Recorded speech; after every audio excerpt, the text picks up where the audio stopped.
আসসালামু আলাইকুম রহমতুল্লাহ। সকলে কেমন আছেন? আশা করি আল্লাহর রহমতে ভালো আছেন। সবাইকে পবিত্র জুমা মোবারক। আজ আমার মসজিদের কিছু কাজ আপনাদের সাথে শেয়ার করব।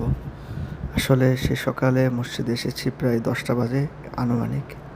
মসজিদে এসে প্রথমে এসিগুলো আগে ছাড়তে হয়। এসিগুলো না ছাড়লে অনেক বড় মসজিদ, প্রায় 15 থেকে 16টা এসি, তাও বড় বড় এসি, 4 টন 5 টনের এসি। তো এইগুলো আগে ছাড়তে হয়, যার কারণে মসজিদের ঠান্ডা অনুভব হয়। এদেশে প্রচুর গরম, পাশাপাশি এই কার্পেটের উপরে মেশিন দিয়ে এটাকে ক্লিন করতে হয়। তারপরে প্রত্যেকটা মহিলাদের নামাজের স্থান আছে মসজিদের পাশে, নিচতলায়, সেটা রুম ঝাড়ু দিতে হয়, ওটা খুলে দিতে হয়। হাম্মাম আছে, ওয়াশরুমটা চাবি আছে, খুলে দিতে হয়। সব কিছু আমার একারই দায়িত্ব পালন করতে হয়। তো সব কিছু মিলিয়ে আসলে আলহামদুলিল্লাহ আল্লাহ আছি।